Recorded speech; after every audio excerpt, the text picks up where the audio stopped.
नाज़रीन आदाब, मैं हूं विशाल आजम और आप देख रहे हैं न्यूज 18 उर्दू का खुसूसी प्रोग्राम कहकर ही मानेंगे। नाज़रीन, कोरोना की तबाहकारियां लगातार जारी हैं। मुल्क भर में पिछले 24 घंटों में कोरोना के मामले कम जरूर आए हैं, लेकिन चौंकाने वाली बात यह है कि एक दिन में कोरोना से अब तक की सबसे ज्यादा हलाकतें हुई हैं। जी हां, अब तक, यानी पिछले साल या फिर इस साल का भी अगर मुआवजा कर लें तो एक दिन में 24 घंटों में होने वाली जो अमवात है वो 4,529 अमवातें हैं। इतनी मौतें एक दिन में कभी अब तक नहीं हुई थी। ये जरूर है कि जो शिफायाब होने वाली तादाद है वो भी ज्यादा है और जो कोरोना के मामले दर्ज किए गए हैं वो कम हैं, लेकिन जहां तक मामला अमवात का है वो कुछ ज्यादा है। और इसी बीच कांग्रेस के जो सीनियर लीडर हैं राहुल गांधी, उन्होंने एक ट्वीट किया है। उन्होंने ट्वीट के मुताबिक ये कहा है कि मुल्क में कोरोना की वजह कर अमवात ज्यादा हो रही हैं और वैक्सीन लगातार कम पड़ती जा रही हैं। तो वैक्सीन को लेकर जो एक वाहिद हम कह सकते हैं कि हथियार है, जो एक वाहिद सेफ गार्ड है कोरोना के मुकाबले में, कोरोना के खिलाफ जंग में, वैक्सीन पर इन दिनों एक सियासी बयानबाजियों का सिलसिला भी जारी है। वैक्सीन को लेकर कांग्रेस के ही एक और लीडर जयवीर शेरगिल ने कहा है कि बीजेपी के मंत्री गडकरी कह रहे हैं कि वैक्सीन बनाने का लाइसेंस ज्यादा कंपनियों को दिया जाए। आखिर किस शुभ मुहूर्त का इंतजार कर रही है सरकार? खुशी है कि एक मंत्री जागा है, सिस्टम कब जागेगा? देश को और कितनी मौतें देखनी होंगी कि सिस्टम जागे? दरअसल ये जो जयवीर शेरगिल कांग्रेस के लीडर, उन्होंने ये बयान, ये ट्वीट किया है और वो इसके बाद किया है जब ये खबर आई थी, ये बयान आया था मरकजी वजीर नितिन गडकरी का, जिन्होंने ये कहा था कि मुल्क में लाइसेंस एक की बजाय 10 कंपनियों को क्यों ना दे दिया जाए ताकि वो ज्यादा से ज्यादा जो इसका प्रोडक्शन है वो हो सके और 10 से 15 दिनों के अंदर इसमें काफी तब्दीली आ सकती है और जब हिंदुस्तान में जरूरत पूरी हो जाए, सरप्लस हो जाए, तो इसे हम फिर एक्सपोर्ट भी कर सकते हैं। उन्होंने ये भी कहा कि ये कोई समाजी खिदमत के तौर पर ना हो बल्कि उन कंपनियों को रॉयल्टी भी दी जाए। लेकिन उसके बाद जो मरकजी वजीर नितिन गडकरी हैं, उन्होंने अपने बयान पर सफाई भी दी है। उन्होंने पहले तो बयान दिया था ये मशवरा हुकूमत को देते हुए, उसके बाद सफाई कुछ इस तरह से दी है कि उनका कहना था कि मुझे इस बारे में जानकारी नहीं थी कि इस हवाले से बात पहले ही हो चुकी है, लेकिन इतना काफी था कांग्रेस के लिए, कांग्रेस को हमलावर होने के, जो कांग्रेस ने याद दिलाया कि 18 अप्रैल को ही साबिक वज़ीर-ए-आज़म मनमोहन सिंह ने भी अपने खत में इसी तरह का मशवरा दिया था, लेकिन उस पर ध्यान नहीं दिया गया।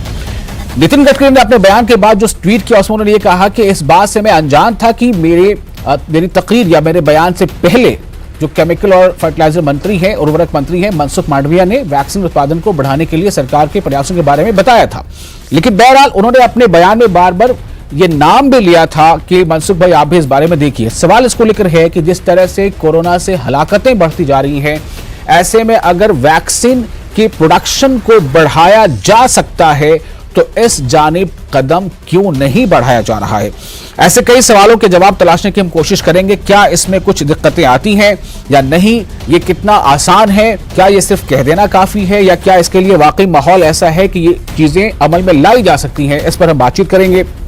हमारे साथ कुछ खास मेहमान जुड़ेंगे। हमारे साथ हैं शुभेंदु शेखर अवस्थी जो तर्जुमान हैं बीजेपी के, हमारे साथ असितनाथ तिवारी हैं तर्जुमान हैं कांग्रेस के, डॉक्टर एस.एन.एस. यादव हैं साबिक चीफ मेडिकल ऑफिसर हैं लखनऊ, और डॉक्टर यश गुलाटी ऑर्थोपेडिक सर्जन। आप तमाम लोगों का बहुत बहुत इस्तकबाल है कहकर ही माने न्यूज 18 उर्दू के इस खास प्रोग्राम में। सबसे पहले मैं डॉक्टर यश गुलाटी आपके पास आना चाहूंगा ये जानने के लिए कि कोरोना के इस पैंडेमिक में सबसे बड़ा जो हथियार, सबसे बड़ा कवच है, क्या वाकई ये वैक्सीन ही है जो हमें सबसे ज्यादा बचाव, सबसे बड़ा एक कवच दे सकता है? देखो, कवच दो हैं। तो एक कवच ये है कि हम कोरोना को अपने अंदर ना घुसने दें। उसके लिए आपको मालूम है SMS का फॉर्मूला है, सैनिटेशन है, मास्किंग है, सोशल डिस्टेंसिंग है, वो एक कवच है। वो तो बहुत जरूरी है, निहायत जरूरी है, वैक्सीन हो चाहे ना हो। अगर कोरोना हमारे बॉडी में आ जाता है तो उससे लड़ाई करने के लिए हमें इम्यूनिटी चाहिए। इम्यूनिटी किससे आएगी? वैक्सीन से। तो ये हथियार बहुत जरूरी है, अहम जरूरी है। बिना वैक्सीनेशन के अगर हमारे मुल्क में वैक्सीनेशन ठीक तरह नहीं हुई तो हम एक बहुत बड़े डिजास्टर की तरफ बढ़ रहे हैं। तो वैक्सीनेशन तो निहायत जरूरी है, इसमें कोई शक नहीं है, लेकिन इसके अंदर कोई अफसोस ये मेरे को होता है देख के, बार बार रोज मैं न्यूज सुनता हूं, न्यूज़पेपर पढ़ता हूं कि सियासतदान इसमें अपनी रोटियां सेक रहे हैं। कोई कुछ कहता है, कोई कुछ कहता है। देश की पब्लिक परेशान हो चुकी है इनके कमेंट से। हमें रास्ता ढूंढना है कि वैक्सीन कैसे बढ़े और कैसे हम बढ़ाएं। हम एक स्टेज पे आके, एक प्लेटफॉर्म पे आके कैसे अपने मुल्क के सब जो लोग हैं उनको वैक्सीनेट करें, रादर देन कि हम इनकी रोज लड़ाइयां सुने। तो कवच है, इस बात से कोई इनकार नहीं है। कोविड के खिलाफ जंग में वैक्सीन बेहद जरूरी है और शायद इसीलिए बड़े पैमाने पर कई दूसरे ममालिक भी इसकी पैदावार, इसके प्रोडक्शन से लगे हैं और हिंदुस्तान ने भी इसके प्रोडक्शन को किया। हिंदुस्तान ने यहां तक कि कुछ एक्सपोर्ट्स भी किए। इस पर सवाल भी उठे, लेकिन सवाल इस बात को लेकर है कि अगर मरकजी वजीर कोई मशवरा इस तरह का देते हैं तो क्या इस मशवरे पर अमल किया जा सकता है? हमारे साथ डॉक्टर SNS यादव हैं। डॉक्टर यादव, मेरा आपसे सवाल यह है कि मरकज यानी सेंटर में जो गवर्नमेंट है उसके ही कैबिनेट के एक मिनिस्टर ने यह जो मशवरा दिया है, मैं चूंकि आप इस फील्ड से जुड़े हैं, आप मेडिकल फील्ड से हैं, क्या यह मशवरा प्रैक्टिकेबल है कि एक के बजाय कई और कंपनियों को लाइसेंस दे दिया जाए ताकि जो इस बारे में पहले से उनके पास जैसा इंफ्रास्ट्रक्चर हो? वो कह रहे हैं कि मैं जानता हूं कई ऐसी कंपनियां हैं जिनके पास ऐसा इंफ्रा मौजूद है कि वो बना सकती हैं।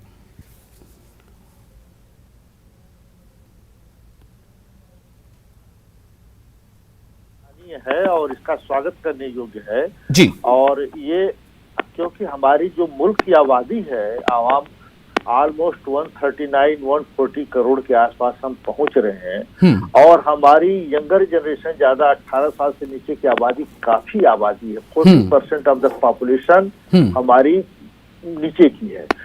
अभी हम 18 साल के ऊपर डिक्लेयर किए हैं। 18 साल के से जो 45 साल वाले बहुत ही कम जगहों पर के और सरकारी क्षेत्रों में ही, वो भी कम सेंटरों पर ही दी जा रही। प्रैक्टिकली मैं बता रहा हूँ जो हकीकत इस समय की है जी।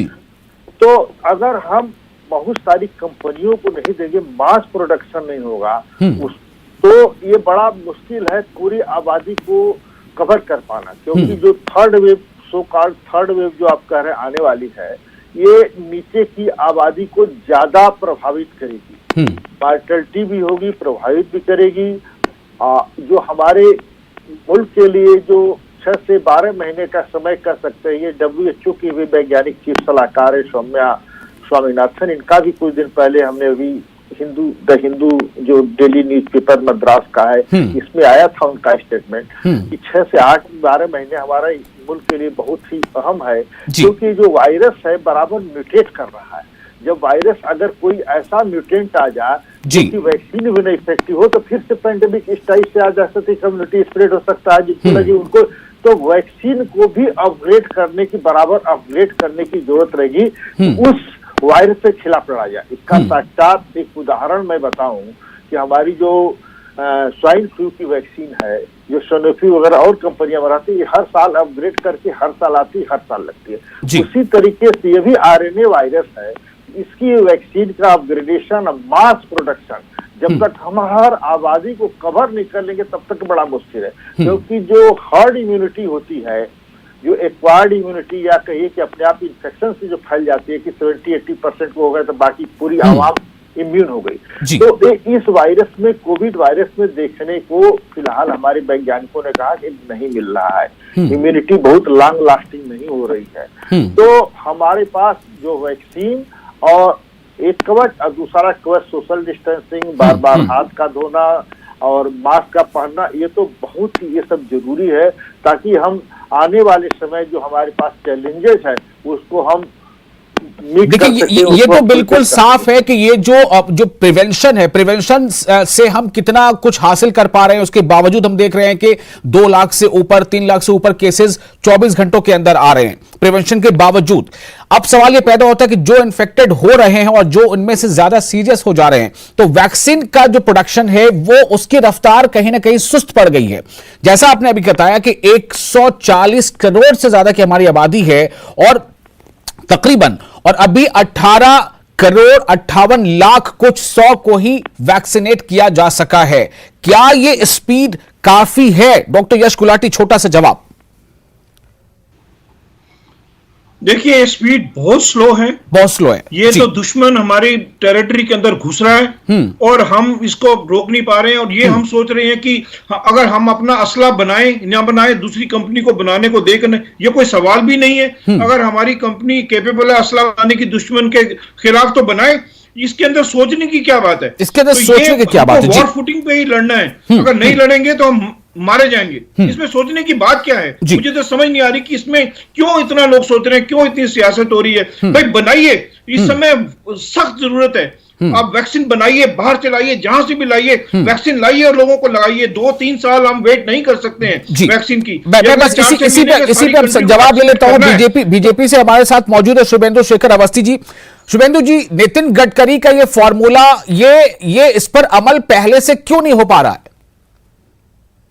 देखिए साहब, मैं सभी जो डॉक्टर्स लोग बैठे हुए हैं उनका बड़ा सम्मान करता हूं और आपके चैनल के माध्यम से उनको और हमारी जो आवाम है, हमारी जनता है, उसको बताना चाहता हूं। पहला जो आपने गडकरी जी की बात कही, गडकरी जी को क्यों कंफ्यूजन था और उन्होंने बाद में उसको रेक्टिफाई भी किया है। 7 ऑलरेडी कंपनियों को जो प्रोडक्शन कर सकती हैं उनको आइडेंटिफाई कर लिया गया है और बहुत फाइनल स्टेज पे है, क्योंकि वैक्सीन बनाई जा रही है। ये एक बड़ी हाई प्रिसीजन चीजें हैं, क्योंकि हमारी कंट्री में 2 वैक्सीन ऐसी हैं जो बन रही हैं। एक कोवैक्सीन बन रही है और एक कोविशील्ड बन रही है। कोविशील्ड का हमारे पास फार्मूला नहीं है, वो एक ऑक्सफोर्ड जेनेका के पास है और उसके लिए हम लोग उनसे फार्मूला मांग रहे हैं। WHO भी उसमें हमारी हेल्प कर रहा है। देखिए उस पर क्या रिजल्ट आता है, इस वीक के एंड तक पता चलेगा। दूसरा जो भारत बायोटेक है जो कोवैक्सीन बना रहा है, वो हमारा उसका फार्मूला है और लगभग 7 लोकेशंस को हमने आइडेंटिफाई कर लिया है। उनको उस वैक्सीन बनाने के लिए जो अपग्रेडेशन करना है, वो जो टाइम लग रहा है उसमें करने वाले हैं। ऑलरेडी हमारी सरकार और लोग इसके ऊपर चिंतित हैं और मेरे को लगता है बहुत जल्दी पता लगेगा। दूसरी चीज, एक हमने DG2 का जो अभी आप लोगों ने पता चला होगा DRDO ने बनाया है, वो भी बहुत अच्छी है और कल से और आज तक की जो रिपोर्ट्स आ रही है वो भी एक बहुत बड़ा, जो लोग इन्फेक्ट हो गए हैं उनके लिए इलाज के लिए बहुत अच्छा है। ऑक्सीजन तीसरे दिन से रिक्वायरमेंट नहीं आ रही है, लेकिन वो वैक्सीन नहीं है। बात यहां मैं वैक्सीन की कर रहा हूं। मैं आपको थोड़ा रोकना चाहूंगा। वैसे तो और भी कई लोगों ने दावा किया था, जो आयुर्वेद के अपने आप को बहुत माहिर लोग बताते हैं, और कई मंत्रियों ने उनकी दवाओं को लॉन्च भी किया था, लेकिन उसका असर कहां कितना हो रहा है वो सब जानते हैं। मेरा सवाल वैक्सीन को लेकर है। असित नाथ तिवारी, आप हमारे साथ मौजूद है। मेरा सवाल इस बात को लेकर है, जो डॉक्टर्स हजरात कह रहे हैं कि इस पर सियासत आखिर क्यों हो रही है, हम सोच क्यों रहे हैं, हमें तो कर देना चाहिए था बहुत पहले। देखिए विशाल जी, बहुत दुर्भाग्यपूर्ण स्थिति है। आपको याद होगा पूर्व प्रधानमंत्री डॉक्टर मनमोहन सिंह ने जब प्रधानमंत्री को चिट्ठी लिखी और उनसे अनुरोध किया कि भाई बाकी कंपनियां भी हैं जो ये बना सकती हैं, आप उनसे भी दवाई लीजिए, वैक्सीन लीजिए, लोगों को वैक्सीनेट कीजिए। तो मनमोहन सिंह की इस चिट्ठी का मजाक उड़ाने के लिए सामने आए मटर छिलवा मंत्री, जो केंद्र सरकार में मंत्री है, डॉक्टर हर्षवर्धन। मटर छीलने का विभाग है शायद उनको, क्योंकि वो आखिरी बार मटर छीलते ही देखे गए थे। देखिए मैं आप तमाम लोगों से चाहूंगा कि थोड़ा शब्दों का चुनाव ठीक ठाक ढंग से करें। जी जी जी, आपको सब भाई देश में तो मटर छीलते ही देखा है भाई साहब। हमें तो पता नहीं इस देश में नरेंद्र मोदी जी के अलावा कोई मंत्री भी है, सरकार भी चलाता है, तो हमने तो मटर छीलते देखा, बताया गया मंत्री हैं। तो उन्होंने उस चिट्ठी का हमारे हेल्थ मिनिस्टर हैं, ये हम सब जानते हैं। बहरहाल आप अपनी बात उन्हीं की सरकार के एक और जी हाँ अच्छा आज उन्हीं की सरकार के एक और मंत्री आए और वो कह रहे हैं कि नहीं भाई, कम से कम 10 कंपनियों से आप वैक्सीन लीजिए। अभी अवस्थी जी को मैं सुन रहा था, अवस्थी जी के पास होगी पुख्ता जानकारी तभी बोल रहे होंगे, लेकिन अवस्थी जी इतना बताएं कि भाई फाइजर, मॉडर्ना और जॉनसन एंड जॉनसन ये लगातार सरकार से परमिशन मांग रहे हैं कि भाई हमें वैक्सीन बनाने की अनुमति दीजिए। इन्हें अनुमति क्यों नहीं दी गई अब तक? हजारों लोग रोज मर रहे हैं और आपको अपने 2 मुनाफाखोर व्यापारियों को मुनाफा पहुंचाने की चिंता लगी है। लाशों से आप मुनाफा पहुंचा रहे हैं कि नहीं, क्या वजह है? फाइजर रिनाउंड कंपनी है दुनिया की, जॉनसन एंड जॉनसन बचपन से हम और आप सब लोग नाम सुनते आ रहे हैं, रिनाउंड कंपनी है दुनिया की। इसमें मॉडर्ना आप नहीं दे रहे परमिशन, क्यों नहीं दे रहे? क्या हम नहीं समझ रहे? देश नहीं समझ रहा क्या क्यों नहीं दे रहे? आप इसलिए नहीं दे रहे कि क्योंकि आपको अपने दो मुनाफाखोरों को मुनाफा पहुंचाना है, अपना कट खाना है। हिंदुस्तान मर जाए सो मर जाए, लाशों को नोच नोच के बेचने का मौका मिल जाए तो मोदी जी उसमें से भी कुछ बेच ले। अभी कोई खरीदार नहीं मिल रहा है, वरना मोदी जी आपदा में वो भी अवसर तलाश लेते कि लाशों में से क्या निकाल के बेचा जाए।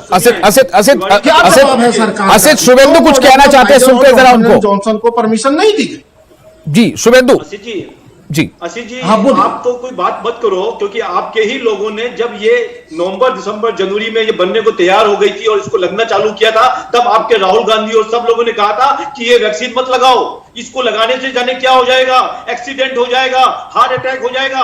और आपने इसके आपके अच्छा, मतलब हमने कह दिया इसलिए आपने वैक्सीन का उत्पादन कम रखा? नहीं, आप मेरी बात हमने ये कह दिया इसलिए आप वैक्सीनेशन बंद कर दीजिए फिर? नहीं, आप जब बेशर्मीपूर्ण बात मत कीजिए भाई।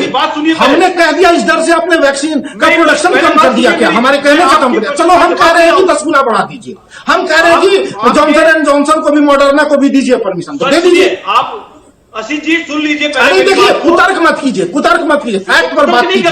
झूठ, फरेब, छल, प्रपंच, भाजपा की आदत है, वो बंद कीजिए। आप सुनना ही नहीं चाहते। हमने कह दिया इस दर से आपने प्रोडक्शन रोक दिया। अरे साहब, इतनी आप हमारी बात सुनते हो। हमने कह दिया प्रोडक्शन, हमारे पूर्व प्रधानमंत्री ने चिट्ठी लिखी तो मजाक उड़ा रहे हैं। कितना झूठ बोलेंगे आप? तिवारी जी, आप हमारे पूर्व प्रधानमंत्री, इस देश के पूर्व प्रधानमंत्री ने चिट्ठी लिखी प्रोडक्शन बढ़ाइए, तो आपका पटेल छिलवा मंत्री आके मजाक उड़ा रहा है। आप मजाक आप कर रहे हो यहाँ पे। ज्ञान तो है नहीं, विवेक तो है नहीं, पढ़ा लिखा आदमी चिट्ठी लिख दे तो समझ तो आता नहीं है कुछ। बिल्कुल साहब, अगर मनमोहन सिंह गलत थे तो आज आपके नितिन गडकरी भी गलत हैं। अगर मनमोहन सिंह गलत है तो आज आपके नितिन गडकरी भी गलत हैं। और अब सुनिए, नहीं देंगे अवस्थी जी सुन लीजिए, जवाब कैसे मिलेगा? आपके ही सांसद हैं सुब्रमण्यम स्वामी जी। चलिए मैं थोड़ा सा असितनाथ तिवारी और शुभेंदु शेखर अवस्थी, शुभेंदु जी ने बताया है कि इस रास्ते पर बातें आगे बढ़ रही हैं। थोड़ा सा मैं इसको, इसी बात का शायद यश गुलाटी साहब भी इस बात पे कह रहे थे और एसएनएस यादव साहब भी कह रहे थे कि सियासत ही चीजों को आगे बढ़ाती है। सियासत ही कई बार चीजों की सुस्त रवि का भी कारण बन जाती है। शुभेंदु, आप थोड़ा सा, आपको मैं समय दे रहा हूं जवाब देने के, मुझे जाना है डॉक्टर गुलाटी के पास। जी जल्दी से बोलिए जो बोलना है आपको, शुभेंदु प्लीज। मैं ये कह रहा हूं कि हमारे भारत में मई से लेके दिसंबर तक 304 करोड़ वैक्सीन लगने का पूरा प्रोग्राम दे दिया है। 10 करोड़ मई में लगेगी, जून में 11 करोड़, जुलाई में 14 करोड़ और अगस्त। शुभेंदु, इतनी वैक्सीन है क्या अभी आपके पास? इतने वैक्सीन क्या है आपके पास अभी? प्रोग्राम दिया गया है, इतने वैक्सीन है आपके पास? बिल्कुल। जो इस समय पर प्रॉब्लम जो बनाया जा रहा है, कोवैक्सीन बना रही है अप्रोक्सीमेटली 1 करोड़ और 5.5 करोड़ बना रहा है कोविड। तो पहली तारीख से तो लगना था 18 से ज्यादा साल वालों को। बहुत सारे वैक्सीनेशन सेंटर बंद पड़े हैं। सर मैं आज की बात थोड़ी ना कर, 145 करोड़ नहीं तो ठीक है, ओके। मेरा सवाल यहां पर यह है, मेरा सवाल सिर्फ यह है कि जो देश के नागरिक हैं, जो शहरी हैं, जब उन्हें पता है कि हमारे मुल्क में ऐसी कंपनियां हैं जो वैक्सीन बना सकती हैं, तो उन्हें ये पहले मौका क्यों नहीं दिया गया? ये सवाल नितिन गडकरी ने उठाया है, जो मरकज की सरकार, जो बीजेपी के, उसके एक मंत्री हैं। डॉक्टर गुलाटी साहब, मैं आपके पास आ रहा हूं। डॉक्टर गुलाटी, कई बार ऐसा होता है कि चीजें सामने आने के बाद हालात समझ में आती हैं। डॉक्टर गुलाटी, दूसरा वेव इतना खतरनाक होगा किसी ने सोचा नहीं था। मेडिकल माहिरीन ये जानते थे, लेकिन शायद हम उससे सबक नहीं ले पाए। तीसरे लहर की आगाही पहले से मिल रही है। हमारी ये रफ्तार है वैक्सीन की, हम कहां जाएंगे? ये वैक्सीन की रफ्तार ठीक नहीं है। जैसे देखिए, एग्जाम होता है साल के एंड में, सारा साल अगर पढ़ाई नहीं करें तो अगले लास्ट 2-3 महीने में ज्यादा पढ़ना पड़ता है। चलिए, हमने पहले पढ़ाई नहीं की, ये 2-3 महीने हम ज्यादा पढ़े। मैं यही एग्जांपल देता हूं, मान लो नहीं बनी वैक्सीन, तो भैया ये सियासतदान प्लीज लड़ना छोड़ दें, आगे सोचे क्या करना है, ये झगड़ा बंद करें। अभी हमको वैक्सीन ज्यादा बनानी है, इसमें कोई शक नहीं है। हमको बाहर से भी ज्यादा लानी है, इसमें भी कोई शक नहीं है। हमको सारे मुल्क के सारे अफराद को लगानी है, कोई शक नहीं है। हम अपने सिस्टम को ज्यादा एफिशिएंट करें, हम सारे लोगों को इसमें मेल जोल के लाएं, ताकि वैक्सीनेशन जल्दी से जल्दी, तेजी से तेजी में अगले 4-6 महीने हमारा एम होना चाहिए। बाहर से लाएं, अंदर से लाएं, बनाएं, जैसे मर्जी करें। हम 3-4 साल वेट नहीं कर सकते हैं वैक्सीनेशन की। अगर इस पेस से जाएंगे तो 2-3 साल लगेंगे, वो ठीक नहीं है। हमको जो अगर गलती हुई है, ठीक हुई है, क्या वजह थी क्या नहीं थी मैं नहीं जानता। तो हमको अब ज्यादा वैक्सीनेशन बनानी है, बाहर से ज्यादा लानी है, कुछ भी करना पड़े ये करना है, इसमें कोई शक नहीं है। डॉक्टर एसएनएस यादव, 16 अप्रैल वो तारीख है, 16 अप्रैल वो तारीख है जब एक दिन में यानी 24 घंटों के अंदर मुल्क में 50 से ज्यादा हमारे कोरोना वॉरियर डॉक्टर्स की मौत हो जाती है। बताया जाता है कि उसमें 3% से भी के आसपास जो वो तादाद थे वो ये थी कि जिनको पूरा खुराक यानी डबल डोज जो है लग पाया था। सवाल इस बात को लेकर अगर हमारी रफ्तार यही रही तो हमारे कोरोना वॉरियर्स का क्या होगा? कोरोना वॉरियर्स नहीं रहेंगे तो फिर शहरियों का क्या होगा? डॉक्टर एसएमएस यादव, आप क्या मशवरा देना चाहते हैं ऐसे मौके पर? क्या अपील करना चाहते हैं? कि जो आपस में सब लोग लड़ रहे हैं, लड़ना नहीं चाहिए। इस समय तो समय आ गया है कि हम सभी सामाजिक कार्यकर्ता, राजनीतिक कार्यकर्ता, धार्मिक कार्यकर्ता जितने हैं, सारे सब पूरे देश की जैसे लड़ाई होती है, जब वार्ड क्लियर हो जाता है तो सब लोग एक हो जाते हैं, तो पूरा देश एक होकर के इस लड़ाई के खिलाफ, ये युद्ध से भी बदतर स्थिति है। हम कम्युनिटी स्प्रेड की ओर जा चुके हैं। आप देख रहे हैं कि कितनी मृत्यु हो रही है, लाशों का अंबार लगा हुआ है। ऐसे समय में हम लड़ रहे हैं, ये क्या देश का दुर्भाग्य है। हम क्या लड़ेंगे वायरस से जो हमारा ससुर नहीं दिखाई दे रहा है। लड़ाई में तो वार्ड क्लियर होती है, ससुर दिखाई देता है, हम साफ है कि हम कहाँ पर है। यहाँ तो हमको कुछ नहीं दिखा रहा, हम अंधेरे में लड़ रहे हैं। तो सब लोग मिलकर के एक साथ लड़े, एक साथ सब रोशनी दिखाएं, ताकि हम इस लड़ाई में सफल हो। मैक्सिमम वैक्सीनेशन हो, वैक्सीन का जैसे माननीय गडकरी साहब ने जो कहा है, बिल्कुल अच्छा कहा है कि मैक्सिमम प्रोडक्शन हो, मैक्सिमम वो सब वैज्ञानिक काम करें, वैक्सीन का बराबर समय पर अपग्रेडेशन होता रहे और सभी को लगे। हो सकता है कि वैक्सीन की तीसरी डोज जैसे यूके में लगाई जा रही है, कुछ जगहों पर लगाई जानी पड़ी। अभी तो हमारी पहली डोज में ही ये हालत है कि 2% आबादी को भी नहीं कवर कर पाए हैं। अब हमको 100% की ओर जाना, फिर तीसरी डोज की ओर जाना होगा, चौथी डोज की ओर जाना होगा। तो वैक्सीन का तो मास स्केल पर प्रोडक्शन होना चाहिए। वैक्सीन का मास स्केल पर प्रोडक्शन होना चाहिए। बिल्कुल युद्ध जैसे हालात को समझना होगा, चूंकि अमवात यानी मौतें बढ़ती जा रही हैं। 24 घंटों के अंदर होने वाली मौतों का जो ग्राफ है, जो संख्या है, तादाद है, वो भी बढ़ रही है।